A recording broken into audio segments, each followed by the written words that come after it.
most managers, when they start their business, they get so many potential clients. Oh, will you take my house? We'll convert. We'll do whatever we need to do. We take my house, my house, my house, my house. And each time you bring on a new client, even if they just have one house, that's like 8 vacancies immediately. Versus if it's a long-term rental, it's like, oh, it's just 1 vacancy to fill. 1 house, 1 vacancy.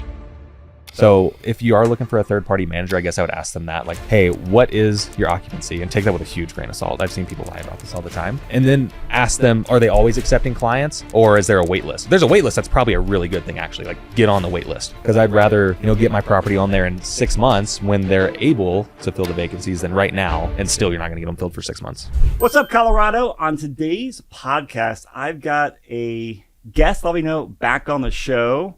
McSwain, coming on here to talk co-living, and got some exciting stuff. About 2 months ago, he published a book with Bigger Pockets called Co-Living Cash Flow, A Bigger Pockets Guide. Miller, great to have you back on the show, man. Yeah, thanks, Chris. Super excited to chat about co-living and supercharging your cash flow here in Colorado. Yeah, and so I think you're up to 41 rooms now? Yeah, so actually, we just closed one a couple weeks ago, so now we're up to 51. Ooh, congrats. So, thank you. Yeah, super excited. All right, and you started 3 or 4 years ago? Yeah, 3-4 years ago. Our first one was in 2022, May of 2022.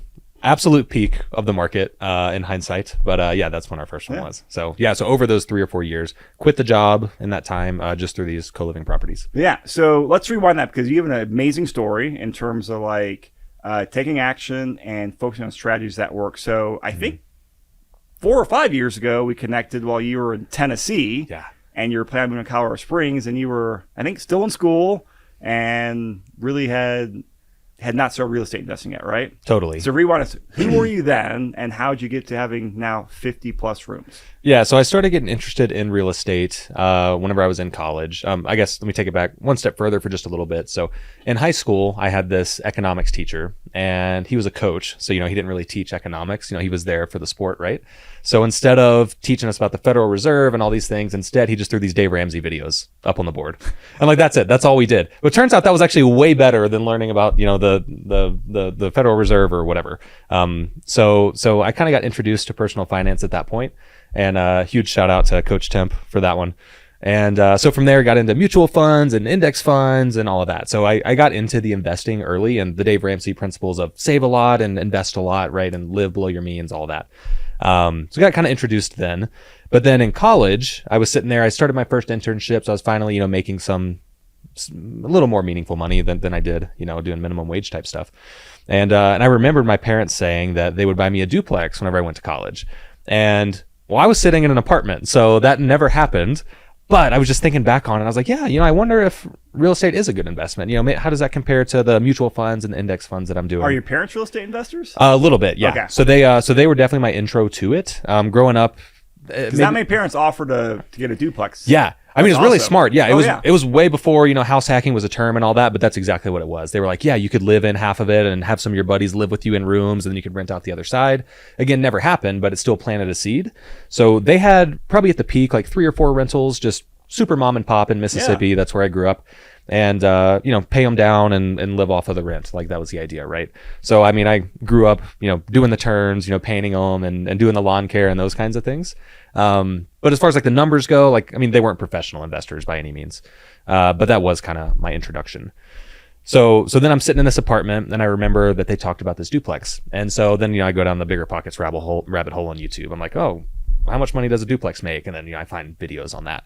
And then thus began the journey. So that's what cracked that. So I can't remember this, but why did you want to come to Colorado Springs? Yeah. So I was in school in Tennessee, and my wife was in Mississippi, but she was originally from Montana. So we knew that we were going to house hack, right? That's how we were going to start our journey, just because it's the lowest risk way to get into investing. We got to live somewhere, lowest down payment way, like all sorts of things, right? It's definitely a no-brainer. Especially if you're young and getting out of college, right? And you don't have kids.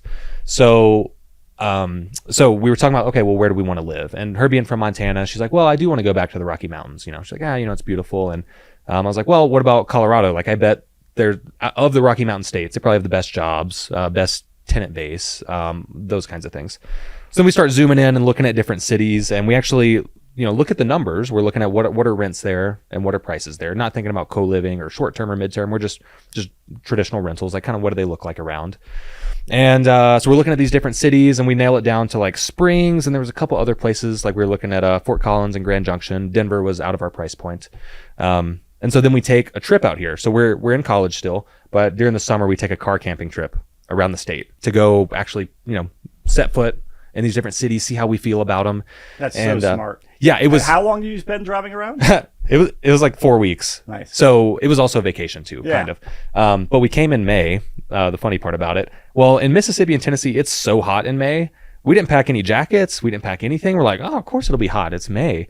We get here. The first night we're camping on Mount Princeton at Buena Vista. Starts snowing on us at like 11,000 feet or whatever. We're like, what the heck? So we ended up sleeping in the car. Yeah. So that was our intro.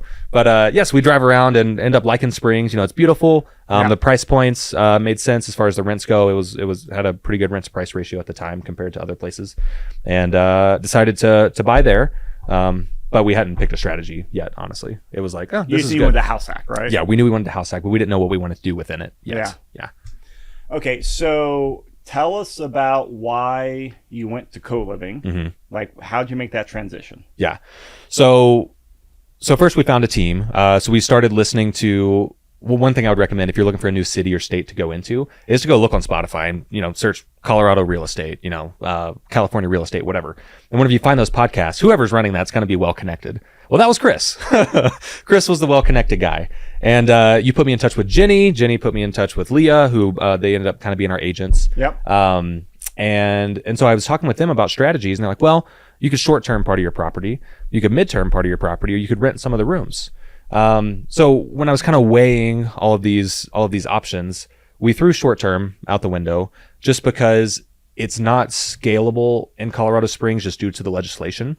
So you can have a short-term rental if you live in the property, but whenever you leave, it's, depending on the property, potentially impossible, or it's very hard to do with all the regulations. They changed their laws, I think 3 or 4 years ago? Yeah, 2019, I think is when they started doing it. Yeah. So that was, I think right now, basically, if you're in the property, you can rent it out as a short term. If you're not in the property, it has to be multifamily zoned, and you have to be 500 feet away from the nearest one. So that would make it difficult to scale. It's like, we could do short term when we live there, but when we leave, when we go to the next house, we'll have to switch strategies. So didn't want to do that. So then it came down to midterm and co-living, or at the time, just room by room rentals, and rent by room just produces more income. And it was, I felt like it was a nice way to kind of split the property up as far as like how it was set up. So that's the one that we went with. Okay. You did that. And then talk about how you scaled the portfolio, because I know you house hacked some, and you also got some equity partners help you buy non-owner occupied co-living rentals. Yeah. So we house hacked this first house. We're renting out the 3 rooms up top. Around 12 months later, we leave and go do it again. But this was kind of a pivot point. Almost all house hackers that I knew, I would go to these meetups, I would do all of that, but pretty much every house hacker would rent out rooms at their property, and then they would leave and turn it into a midterm. Like, no one was leaving and then having this full-time room rental that they didn't live in.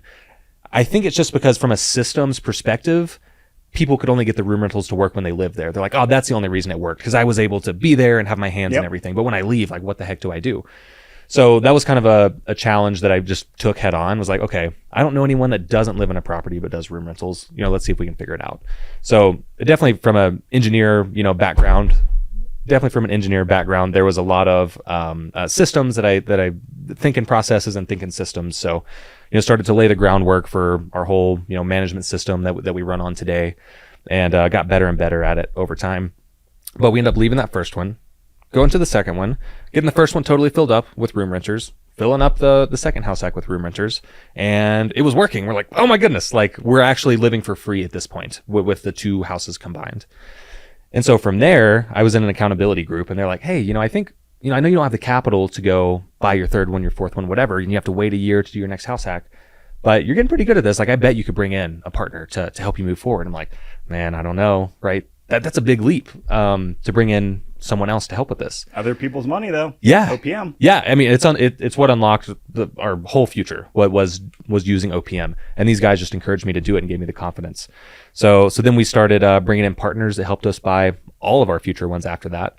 So our third, fourth, fifth, sixth, and seventh have all been with capital partners who, bring a lot of the capital, and then I do a lot of the work, and it's a good partnership. You're more capital. You're more like sweat equity operations, basically doing everything other than bringing the capital. Yeah, right? totally. Yeah. Which is as a side note, that's an amazing matchup, whether you're in Miller's shoes where you're young and hungry and can do that, or if you're on the other side where you got less time and more capital. Amazing opportunities to find partnerships like that around here or other markets as well. Well, the funny thing is, like, I didn't think anyone would want to partner with us, and then the other guys were thinking, man, there's no one who's going to want to invest my money and spend all their time on these room rentals or whatever it is. So like, don't downplay your contribution to this. So I mean, we're finding the deal, managing tenants, managing remodel, so it's a lot of work, but man, we just don't have the capital. So like, it's a great relationship when you find the right one. Did you have any, I don't know if imposter syndrome is the right word, or I'm sure as a younger, newer guy, you probably had some self-confidence or imposter syndrome issues, right? Yeah. How did you overcome that? Definitely did on the first one. It was the encouragement of my accountability group. So it's 4 or 5 guys that, we meet online, once a week and go over goals and all that kind of stuff. And yeah, they were the ones who were like, objectively, stepping back and looking at this, like not being in your brain, you look like a good partner. Like you have the experience, having done it twice. I mean, that's a big thing. I would never partner with somebody if I haven't proven that I've done it on my own dime personally. So they're like, yeah, you look like a great candidate. I'm like, okay, and they just kind of kept reinforcing that. And but I mean, once we did the first one, then I think I had the self-confidence, maybe over self-confidence at times, but it was definitely those guys. Cool. All right, and so I know it's about 6 months ago you closed on, I guess, property number 6. Yeah. Yep. Tell us high level, like where it's located in the Springs, the value add play, and the rough numbers on there. Yeah, so this one is it's in Cimarron Hills, so it's like just north of the airport. We found that to be a pretty good spot for co-living, just because you're close to Peterson, Space for Space, which is a great tenant base. Also, it tends to be newer houses over there, just because path of progress. So we're getting further from downtown. When you say newer, like what decade? 2005, I think is what this one is. Yeah, almost all of ours are 2000 build year plus. Oh, that's great. Yeah, so they're over there. Not a lot of HOAs over there either. And they're really big houses too. That'll be the other big benefit of that area. So anyway, so we like that area. Yeah, we bought it for like $500,000. It was 3,000 square feet, and it was only 3 bedrooms. How many baths? I think it was a 3-2. Okay. So 3-3. This one's a 3-3, and really weird, right? Because it's a huge house with only 3 bedrooms. So it honestly gives us a good amount of negotiation power. I think they were originally at 520 or something, so we got it down to 5. Just because a family who's looking at a house that big probably has more kids, and so they need more bedrooms. They want 4 or 5 bedrooms. Yeah, exactly. So we're okay with buying it and going in and building the bedrooms, right? That's that's definitely the secret sauce of co-living. That's really where you make your money, is whenever you build the bedrooms. So we bought it, turned it into a 8-3. That's what it currently is now.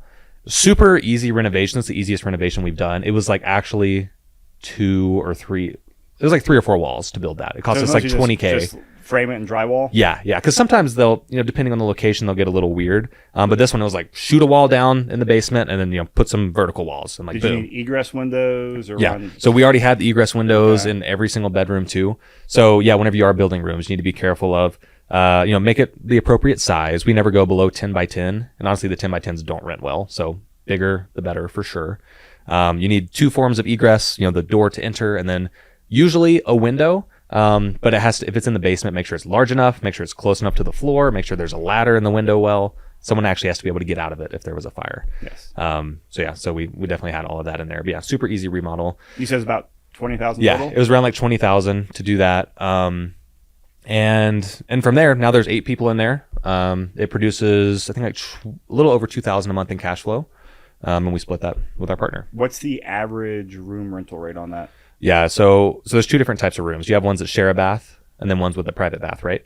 The ones that share a bath were usually around 700 to probably 820, somewhere in there. And then the ones with the private baths are 880 to probably 1,000. So you're getting, 150, 250 bump for a private bath? Yeah. Wow, okay. Yeah, it does make That's more significant than I thought it would be. Yeah, the thing is, though, sometimes we'll add more bathrooms to make more private rooms.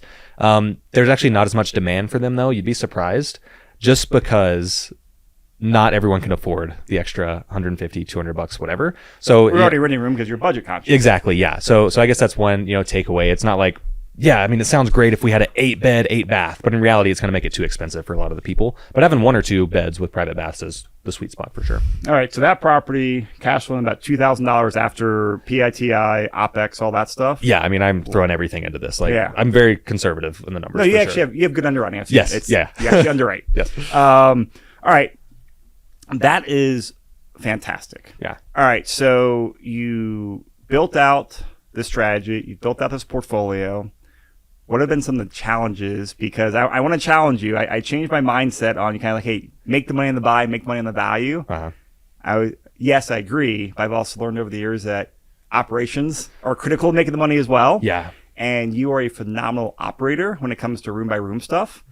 So talk to us about some of the challenges that you have faced and how you overcome those. Yeah. So let me first say, I totally agree. You have to add your value somewhere, right? Like if you just buy a turnkey long-term rental, like of course it's not going to cash flow, right? Like you're not adding any value. You're hiring a property manager. You're not doing anything. So you either have to, buy deep and do like a good remodel to make this property worth it, or you do something really good, really crazy, really adventurous on the operation side, like short-term co-living, something like that. So thank you. I do definitely agree with that. So definitely we've made mistakes over the years. I would say the first mistake we made was buying a property with not enough parking. So the first 2 properties we did this at, and the first one we bought it was just like a ranch, with no special parking. It's like there's a 1-car garage and then you can park 2 cars in front of the house, pretty comfortably. But beyond that, it was a 5-bedroom house, the first one. So it's like, well, there's 2 other people that are gonna have to park somewhere.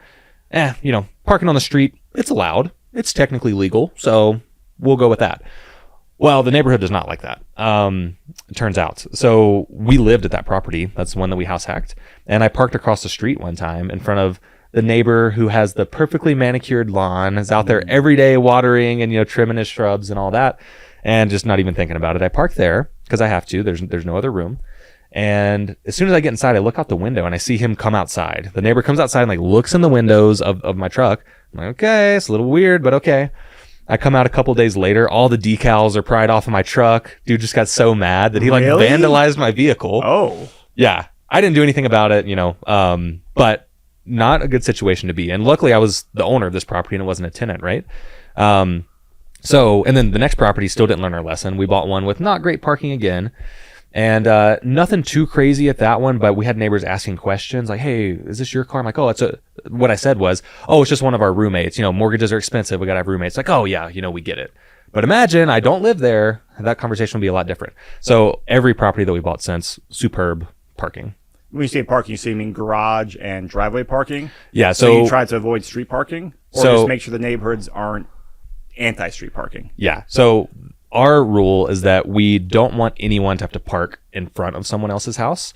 So we'll consider, as far as like when we're thinking about parking, if there's an 8-bedroom house, we want 8 parking spots, just because public transport in Springs is like terrible. Like that's not a consideration. If you're like in downtown somewhere, it's like, maybe half of the people need cars. Okay. Well, not so much in Springs, at least where we're buying.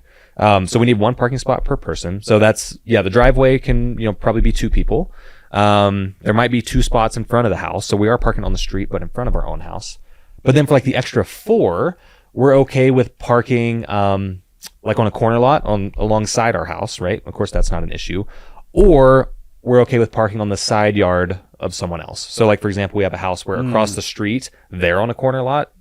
So I'm okay with parking on their corner because they have a fence. They have all that. There's like literally RVs already parked there from other neighbors and all that. But never want to park in front of someone else's house. Like that's where the controversy starts to.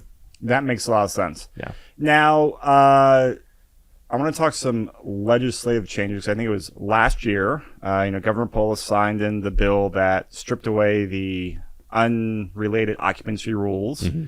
And so I'm curious how that impacted what you do in the Springs and how that's impacted just kind of like other co-living around Colorado. Yeah, so regulations are a super important thing to consider, and I think that's what some people overlook and they get into hot water. Follow the rules. Yeah, exactly. Yeah, especially if you're going to be scaling a business, which with co-living, we're up to 7 houses. Like we are scaling. We don't want to be doing anything in the gray area. Like statistically, eventually we'll have enough houses to where like crap's going to hit the fan, right? So we're trying to minimize that as much as we can. So on the regulation front, the rule that you might find in certain cities around the country that is an inhibitor to co-living is a number of unrelated persons. So you might see that, in like Fort Collins, for example, before, 2 years ago, they had a rule that said a single family house is 3 unrelated people or less. So legally, you can have 3 unrelated people. If you have a family of 10 people, that's fine. But as soon as you get into unrelated, it changes. So and they are strict about enforcing that. Yes. Yeah. Fort Collins really cares about it. And there's certain places around the country that still really care about it. But in Colorado, we were the 3rd state to do this. Governor Polis signed a bill that basically said, hey, cities can no longer set occupancy limits. So we're removing occupancy limits, and cities can't tell you how many people can live in a single family house. If it's safe, do what you have to do. I think this was in the same bill that had ADUs and all that kind of stuff. So it's like, just a housing affordability kind of push. So that was enacted around a year ago, or year and a half maybe. Springs before that was 5 unrelated people or less. And honestly, I don't think we had hit that limit at the time. So they were on the more generous submarkets in Colorado. Yeah. But they weren't enforcing it anyway. So whenever I asked around, they said the city didn't really care. But now we are even more in the green, have a bigger thumbs up. But I'm curious to see how it actually plays out in real life. So we're the 3rd state to do this. Washington State did it, Oregon did it, and now we've done it. Arkansas has a bill in the works. Texas has a bill in the works. So it's moving. But I've just seen it like in Oregon, for example. I know a guy, same thing happened. He wanted to, add a bunch of rooms to this property, and the state had this law, but the city came back and said, no. We haven't, updated our laws yet. And, they started like fighting about it. And so he ended up not doing it. It seems like some of that stuff's going on in Colorado, because I just saw that Polis just passed an executive order that says cities who are not following the new occupancy laws, like, removing the restrictions, and something about the ADUs, like not following the new ADU laws, he's going to start restricting state funding from those cities, because cities are not liking these things. Like Springs fought the ADU thing really, really, really hard. The unrelated persons thing's a little bit more under the radar. Not as many people care, but we'll see how it plays out in person, I guess, as Polis starts to restrict some of that. I did not know. I'm going to have to follow that. That sounds really interesting. Yeah, it's like 3 weeks ago I saw an article about it. Okay. All right, so I want to talk, move on to operations, right? Operations is crucial for everything, right? Yeah. Business, investing, everything like on here, and room by room has a lot more moving parts. Mm-hmm. It is more difficult to scale. There's definitely a lot less property management options for co-living a room by room than your traditional long-term or even short-term, rental property managers out there. So can you talk about, some key things you've done to operate it? And we'll then talk about like self-managing versus, I know there are a handful of PM companies out there and co-living. I want to kind of get your, pros and cons of each. Yeah, so co-living is a totally different beast. It's definitely not long-term, definitely not short-term, definitely not mid-term. It's its whole thing. And the main reason is because of how many people are in a house together. Different personalities that are unrelated. So that's kind of where the reason it's so much different. But I would say the main thing that we've focused on is like proactively preventing issues within the house. So that's the main thing that you would encounter is like potentially, different tenants bickering about something or their personalities clash, right? So there's a lot of operations built around preventing that issue. So some of the things that we'll do to prevent issues, one, we really keep the community in mind. So I would define co-living as community. When you say community, what do you mean? Yeah. So co-living, I would say, is community living. I would say that's what the co stands for. And all I mean by that is it's a room rental strategy where we really have an emphasis and a focus on the resident experience. Whereas I think there's a bunch of room rental strategies, right? You have sober living and senior living. I think those are part of it. There's kind of the what's somewhat popular right now, like the boarding house strategy where you're converting all living rooms and all living space into bedrooms, like literally to prevent any interaction from happening in the house. Whereas co-living, we do want that interaction to happen because I've actually found that it makes the operations easier, which sounds kind of counterintuitive. But whenever we started, when we bought our first 3 properties, we kept the living rooms. We converted some other spaces, but we kept a living area. And honestly, nobody used it in the first 3 because, just no one used them. Since then, we've started having some community features that we provide. The things like we have like a group chat for the house that allows people to introduce themselves before they get there. And so it's just like Slack or Facebook Messenger or something. Yeah, like WhatsApp. Whenever they sign a lease, we'll send them this link. And so now they get to pre-introduce themselves, makes the whole move in a little bit more seamless. But the main thing is that now once they have an issue, because eventually somebody's going to be loud in the house, something. Oh, yeah. If they have an issue, now they have an avenue to contact the other person in the house Whereas if you're in the boarding house style, or if you don't have a group chat or something, they're going to come straight to me and be like, hey, room number 2 is being loud. Can you do something about it? Well, now they can just talk to them directly, because we provided that way for them to facilitate that interaction. So we'll provide the group chat for the house. We also will throw community events, which may sound like a lot, but it's super easy. So we'll just do things like we'll order pizza over to the house. Totally remote, costs us $50, and we just email everyone, hey, pizza will be there 7 on Friday, and you guys come out of your rooms and meet each other. Because what we found is that's brilliant. Yeah, it's so easy and so cheap. Yeah, so cheap, so easy, so remote. It's because you're not going there. Yeah, this is we're just all ordering just it for the tenants living there. Totally, yeah. So you just order it on Papa John's. You can even schedule it like a week in advance and just get it all sent there. And because what we found is the default resident, the default guy or gal that's coming in, they're going to move into the house. They're going to go to the kitchen, grab their food. They're going to go back to their room and not talk to anybody. Like that's the default. That's what people do by default.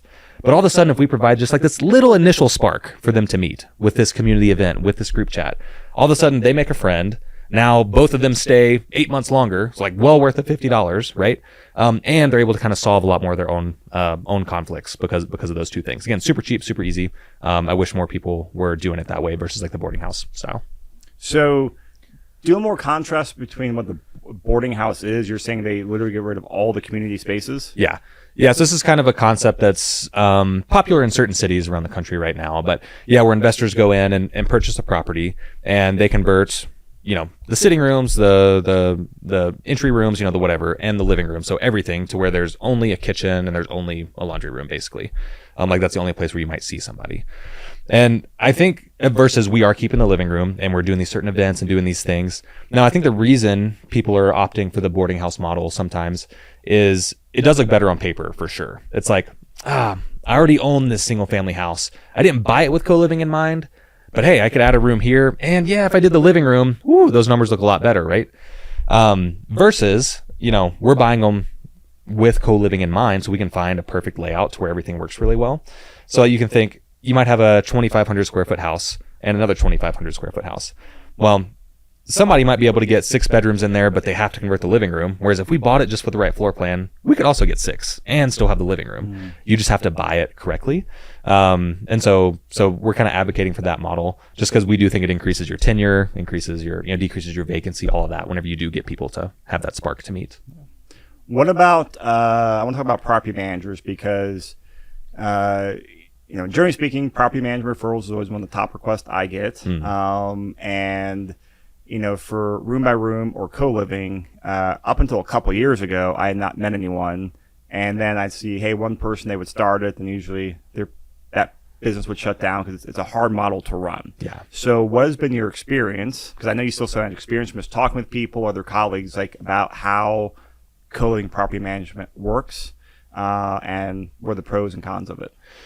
Yeah. So we don't do any third party management, right? We just buy properties with partners and we manage them ourselves. And you have no plans of being a third yes, party do not reach out to right? me and ask me to third party because manage either. That's what's going to happen. I will not do it. I just saved you 10 emails. Yes, thank you.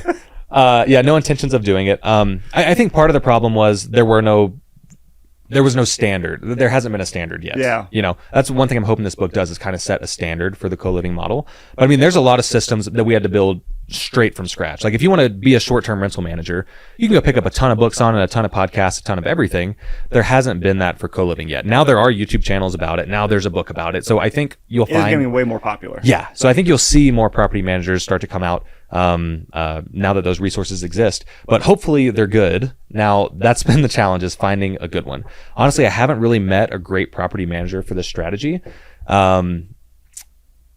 Tough to say exactly why, but I think a lot of it is the systems. But I think another thing is most managers, when they start their business, they get so many potential clients, right? Oh, well, you take my house, we'll convert, we'll do whatever we need to do. We take my house. And each time you bring on a new client, even if they just have one house, that's like 8 vacancies immediately. Versus if it's a long-term rental, it's like, oh, it's just 1 vacancy to fill, 1 house, 1 vacancy. So you can easily get to over hundreds of rooms to fill like very quickly. So personally, we have a little bit of a, we restrict how quickly we buy because we don't want to run into that issue. Because we bought 2 properties at the same time before, gotten, 16 rooms, hit our portfolio just like this that we have to fill up. And it takes a while to get through that backlog.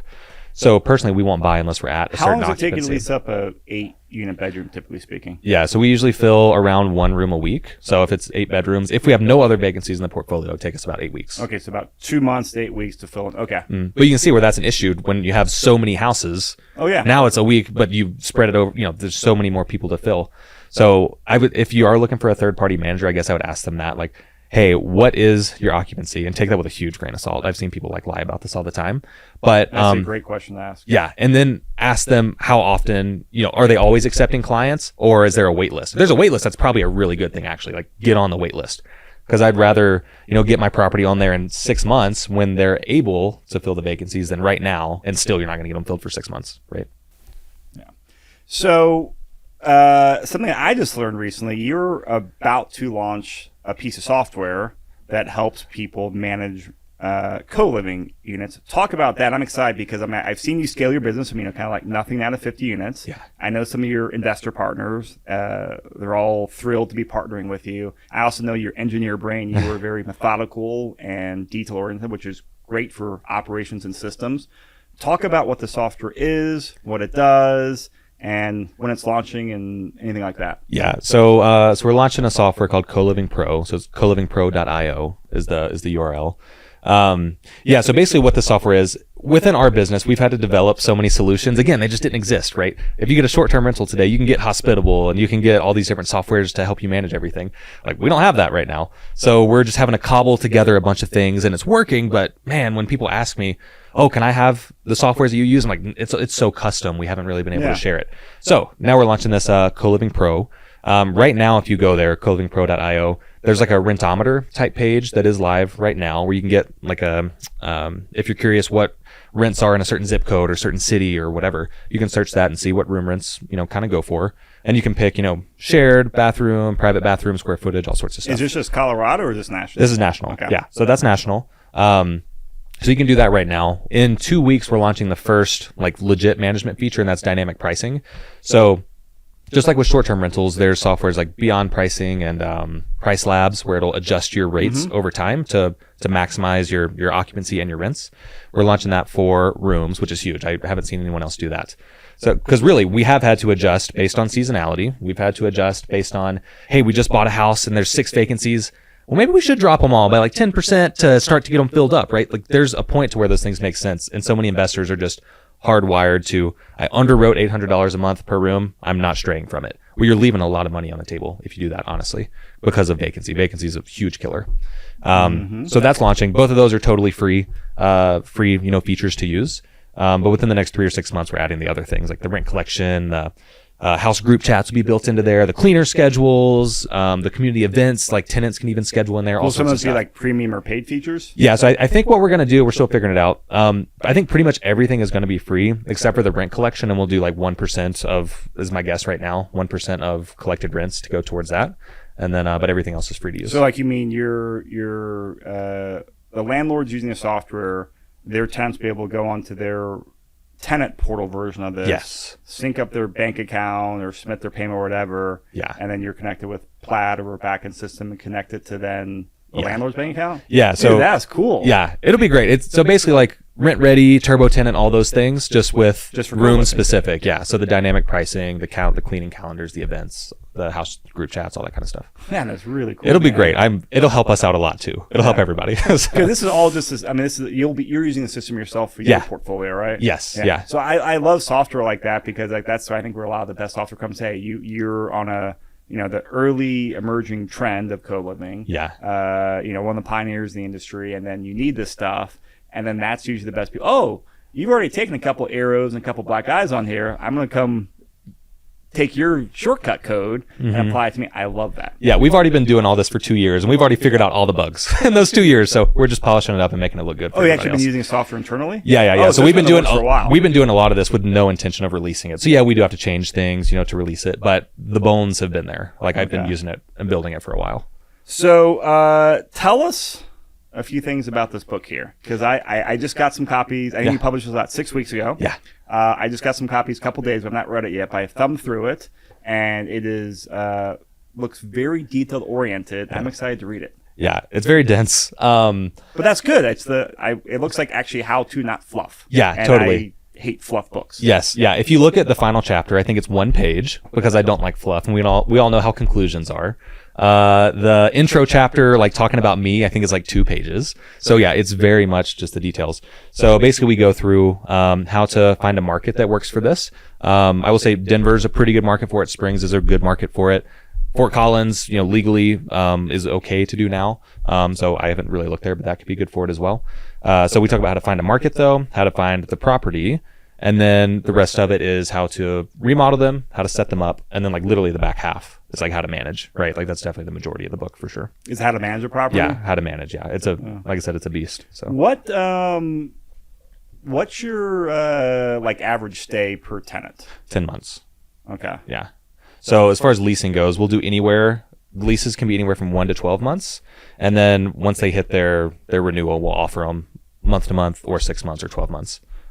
Okay. That's what we'll do there. Oh, and we just changed the pricing. So if they want to stay 1 month, it's just more expensive versus the 12 month is the cheapest. Okay, so you have a tiered pricing structure on that. Yeah. Now, do you when new people come in, do you do like for some people, do you like a shorter term lease just automatically just to make sure it's a right fit? Do you do that, or do you like, hey, here's the options, what's best for you? Yeah, good question. So I was talking with Jeff White about this. He's on the shorter side. Yes, unless he's changed his tune. Yeah, no, he does. Yeah, so he does a shorter lease up front so that it's easier to get people out if there's some sort of issue, with the environment. So personally, we're not doing that because we found a good way, so far very reliable way to get people out, even if they're on a longer lease. So can I tell a story? Absolutely. Okay. So this is fresh. This is super fresh. Like 2 weeks ago, I get a call from a guy, and so I'm still self-managing. I'm still getting the calls. So I get a call from this guy, and he's like, "Hey, I just moved in. Things went pretty good, but the guy in room number 1's acting kind of weird. He's naked. He's walking around naked." Oh. And I'm like, huh. He's like, well, he just put a trash bag on, but still, for the most part, he's been naked for most of the day. I'm like, that's a little weird. Like he cut a trash bag. Yeah. Cut a hole in there for his head. Like, oh, okay. Yeah. So I'm like, all right. So, yeah, let me look into that. And so, fortunately and unfortunately, we do have cameras in our houses. Unfortunate because I have now seen this guy in all of his glory. Fortunately, though, it does give us a very good way to get people out of the properties when they're not a good fit without having to go through eviction and cash for keys and all of that. So 4 times so far, we've had to get people out due to some sort of lease violation. But the issue is there's so much he said, she said, right? If you don't have cameras and somebody says that guy lied, well, no, they lied, right? That's so difficult to actually get them out with all that, subjective evidence. So instead, when we have the cameras, what we do is any issue that occurs is probably in front of the cameras. Like if there's some sort of issue between tenants, they probably said something in front of the cameras. They probably did whatever. So you have camera like in the living room, like in the living room spaces? And in the kitchen. Okay. Yeah. So honestly, I think tenants have. At first, it was weird when we installed them because we didn't have them. So the people who were there were like, "What the heck?" Now that we have them from the start, I think people are used to it, and I think it honestly provides kind of a sense of safety. It's like, okay, nobody can really mess with me here because there's cameras. Yeah. So I think it's been a big improvement, but really just because it allows us to keep the community so good because we're able to get people out. So like with this guy, I sent him an email. Hey, you violated this part of the lease, this part of the lease, this part of the lease. Here's we have evidence. We have evidence. I don't know why you did this, but we have evidence. Please mutually agree to leave within 7 days. In this case, he was doing some drugs and stuff too. But leave within 7 days because it's hurting the community. If we both agree, you can just mutually rescind without any issues. If you agree to do that today, we're good. If you don't agree today, we'll start the eviction tomorrow. Now, everyone's always agreed on that first day every time that we've done this. That's a great approach, though. Yeah, because, they know the alternative is that we're going to go to eviction. We have proof. They know they're going to lose. They know they can't pay for it. And, we don't want to pay for it either. It goes on their record, all sorts of stuff. So that's been a good way to get them out. Really, we would try cash for keys next and then eviction, but the first thing has always worked. So that's why we'll do the longer leases because we have, better tenure by doing that, and we know we can get them out at day 3 if something like this happens. How many times have you had to do that process? 4 times over 100 tenants, so around like 4%. Okay. Do you think that will kind of be like the long-term average? I think so. I think we're getting to enough scale to where it's happening. It feels like more, but we're really just adding more rooms on, right? So it's something where like if you are house hacking and you're going to rent rooms, very unlikely to happen, right? You have 5 people, 4% is not going to happen, most likely. But when you get 100 people, okay. Now 4 of them are going to start to mess up. And what's your average like portfolio occupancy? 95%. Okay. Yeah. Wow. Yeah. Or we're growing so much, you have to take out ones that were So grain of salt again. Like new ones? I'm Yeah. talking about like stabilized. Yeah, not like yeah. a Once new they're one. stabilized, Yeah. 95%. Yeah. Okay. Yeah. That's why I say you have to take those numbers with a grain of salt. Yeah. There's all sorts of ways to interpret this, but yeah, once they're stable, 95. Dude, this is awesome. All right.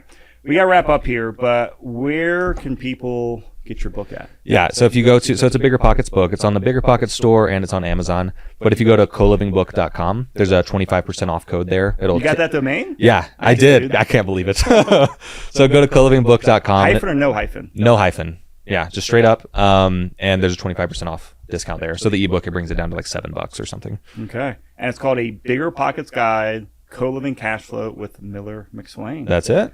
Awesome. Well, Miller, this has been great. We'll have to do more podcasts together. And then, actually, I got one more question for you. I know you just got back from I forget the name, but co-living event here in Denver. Yes. Tell us real fast how that was. That was like in early June. Yeah. So the United States first co-living conference was just hosted in Denver, like literally last week, hosted by Craig Curlop and Grant Shipman. So co-living is a thing that's happened all over the country or all over the world for a while. But this is the first conference? Yes, this is the first wow. one in the U.S. though. Yeah. So they've had them overseas and all that. Yeah, it was great. I mean, I kept joking. You know how like they won't let the president and the vice president and everyone on Air Force One at the same time? That's what this felt like. Like every leader in the space is there. If something happens, the co-living movement is dead. Gosh. But yeah, no, just a bunch of awesome thought leaders. Because I mean, the space is still evolving, right? So It's there's still young. yeah. So there's we had debates about should you furnish the room, should you not? Okay, pros and cons to that. Should you have communities, should you not? Right. So I would definitely recommend going next year. If you guys do want to sign up for it, that's like colivingconference.com with a dash. So we got to work out the dashes and no dashes. But yeah, it was definitely a great time. Miller, thank you so much. And if people want to reach out to you, I'm going to include email and social handles or what's the best way for people to reach out to Yeah, you? Instagram, Miller Instagram. McSwain. Yep, just my name, Miller All McSwain. right. Cool. Thank you so much, Miller. Thank you. All right. We will talk to you again very soon, Miller. Let's do it. Bye, everyone.